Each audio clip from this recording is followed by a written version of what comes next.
We sold everything to travel, and for the first 6 months, we lived out of suitcases across Europe.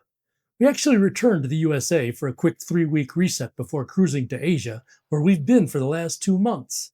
But today, we want to focus on that first major milestone. Was it worth it 6 months in? If you're planning this lifestyle, here's the honest truth about the first leg of our journey. Over those 6 months in Europe, we learned 7 big lessons that we're going to share today. Lesson number one, well, one of the biggest fears people have when they decide to travel the world is the language barrier. But here's the truth about surviving Europe with only English. I can tell you, you can definitely do it. Why do I know that? Well, because I went there and I only spoke English and survived some pretty harrowing experiences that we're going to tell you about in more detail as we go through today. But the fact was, just with the magic of technology and Google Translate and translate apps, when push came to shove, I was able to speak with people of many different languages. I was able to get by just using the Translate app. So it can definitely be done. Now, I was doing it kind of the dummy's way to travel Europe. She did it, try to do it the smart way. Yeah, my experience is a little bit different because my whole life I've just always had a love for learning languages. And I actually started really taking a deep dive into about 10 4 years ago, before even knowing that we were going to have this lifestyle. It was sort of an if you build it, he will come kind of thing. So I'm pretty fluent in French, and I'm decent in a handful of other languages: Italian, German, some Portuguese, and Spanish. But that being said, there were times when I still would not want to use them, such as when I was having medical issues. I did not want to be speaking, for example, to a cardiologist and trying to show off my Italian and then miss some really important piece of information because my Italian was lacking like the real nuances of somebody who's fully fluent. Um, if it goes better, you can take continuously. You can stop whenever you want. If not, So in that if you feel regard, better. I still did have to rely on hopefully other people speaking English to me when it was really important, and it was absolutely it worked every time. Everybody that I really needed to understand fully, there was never a language barrier. So you can get by on English, but if you want to try to learn all the languages, well, Deb can tell you how to do it. And in fact, she's done a couple of videos on just that. So if you want to try to learn some of those languages yourself, check out this video right up here. As I mentioned, I learned an unfortunately hard way about the ability to survive on only English. So that brings us to lesson number two. Let's talk about the number one concern for senior travel: getting sick. We found that accessing healthcare outside of the US is completely different. Lesson number two is all about healthcare and travel insurance. As retired full time travelers, we had to figure out how to get international medical coverage, what happens if we end up in a hospital overseas, which travel insurance actually makes sense. All of these issues we dealt with in our first 6 months. Yeah, and they were, except for the first one, which was I was getting wisdom teeth had to come out. Other than that one, the other situations were unexpected. So, it is important to plan as much as you can and have some idea of what you're going to be dealing with. But at the same time, you also need to be prepared to expect the unexpected. And one of the basic ways that I was dealing with situations that came up that were unexpected was just as simple as opening up the Google Maps, doing a search for the kind of doctor or the kind of hospital that we were looking for, and then seeing which were close by that had good reviews and that had a lot of reviews. It gave us confidence that we were going to a good place and that we would be well taken care of. And I have to say, knock on wood, in every situation, it really did work out very, very well for both of us. And we've actually gone through now 4 pretty significant health issues while we've been traveling. In the first 6 months, we'll talk about 3 of them. In fact, Deb, she went through and provided a video to detail what those 3 experiences were like. So again, check out that video here. Um, but basically, what happened was first, as Deb just mentioned, she faced a dental emergency. Second, that happened was a little heart scare. Fortunately, proved to be something that Not we. significant, but still, when something happens, you really do need to make sure that you get it checked out and that everything does turn out okay. And the third was I took a nasty little fall while we were babysitting some big dogs. And as a result of that fall, I spent 4 days and 4 nights in a hospital in Padova, Italy. So we did have quite a bit of experience with that. And all of that led us to appreciate the value of understanding health insurance, particularly global health insurance. And I can tell you that it took us quite a while to figure out how to navigate the maze that is global health insurance. So I strongly recommend that you work with an expert. There's two pieces to the health insurance puzzle. One is the health insurance, and the other is the travel insurance. And it took us a while to sort through that. We've actually chosen, for the most part, to self insure our travel side of it. So the difference being primarily as it relates to health, most of the health insurance plans don't provide for emergency airlifting, which could be a very costly experience. So that's probably the biggest reason to investigate the need for travel insurance.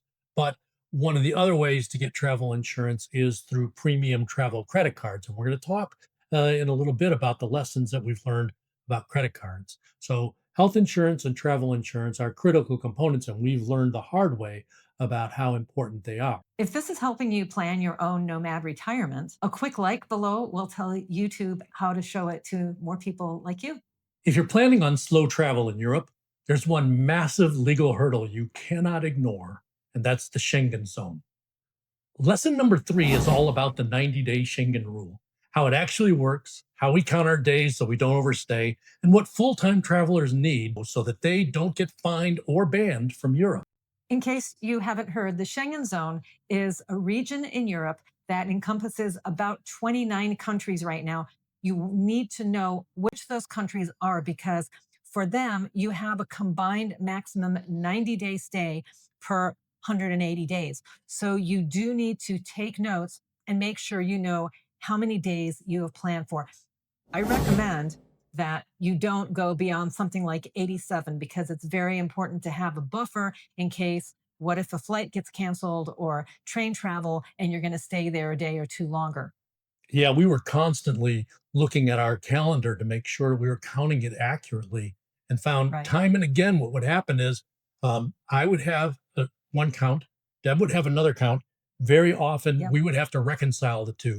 We used Google Calendar to help us because you could be fine. But more importantly, as slow traveling retirement travelers, you're likely going to want to come back to Europe more than this one time. And if you violate the Schengen zone rules, that 90-day limit, you can be banned from Europe for 5 years. And my personal recommendation is you really don't want to rely on any kind of program. You want to have the calendar in front of you and have the pen or a pencil and count the days that are in your travel. You don't want to do the basic subtraction that everybody does. Oh, I'm going to this hotel from the 26th to the 30th, 26, 30. That's 4 days. You can't. You have to go 26, 27, 28, 29, 30. That's 5 days. And then, of course, if from there you're going on a 2 day train trip, 30 to 32nd.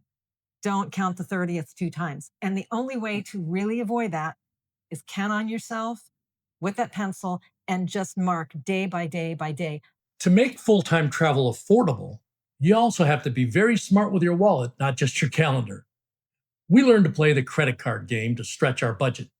Lesson number 4 is all about the best credit cards that are available for full time travel, which travel credit cards we actually use as retired nomads, how we earn points and miles for free flights and hotels, and why no foreign transaction fee cards are so important when you're traveling and living abroad. First thing, you're going to want several different cards for different reasons. One, because different cards provide different benefits.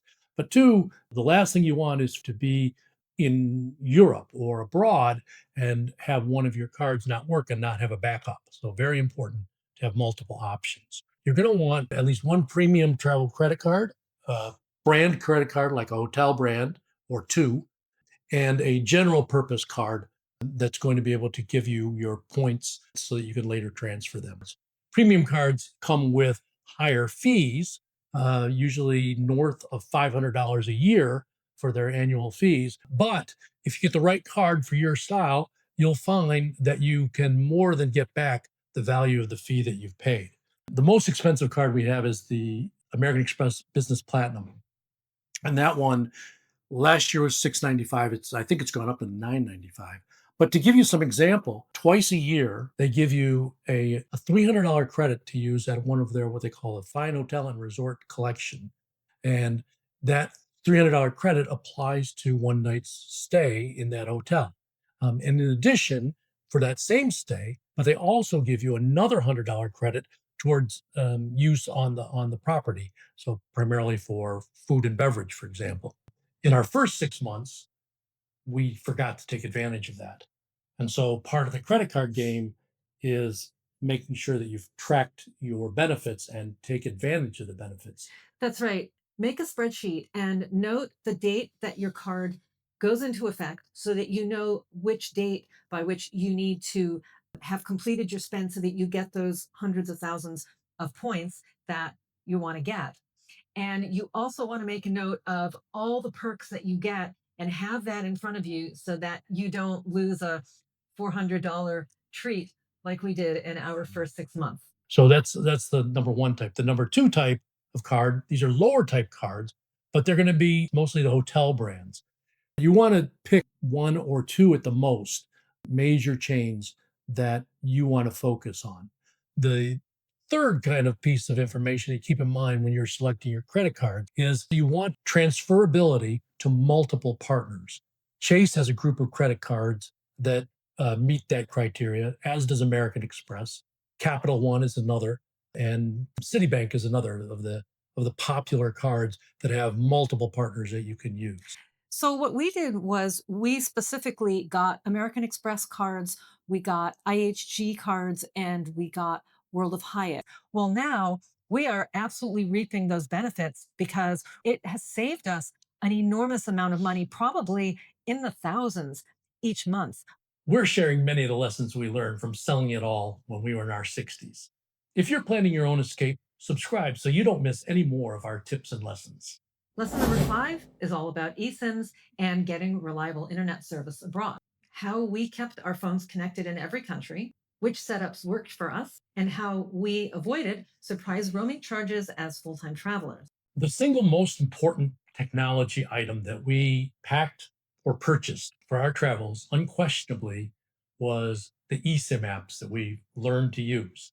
The story of how we learned to use eSIM apps, we just put together in a video, which you can click there and you'll get that video. But the summary of it is eSIM apps are the key to allow you to use your phone without having to rely on your carrier in the United States.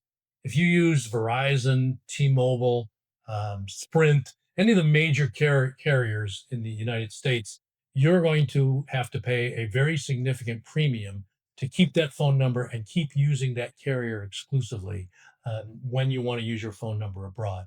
But you don't have to pay those premiums. You can avoid them all by using eSIM apps and combined with a platform like Google Voice. And that's what we did. We used Google Voice, we used an eSIM app. We also used WhatsApp.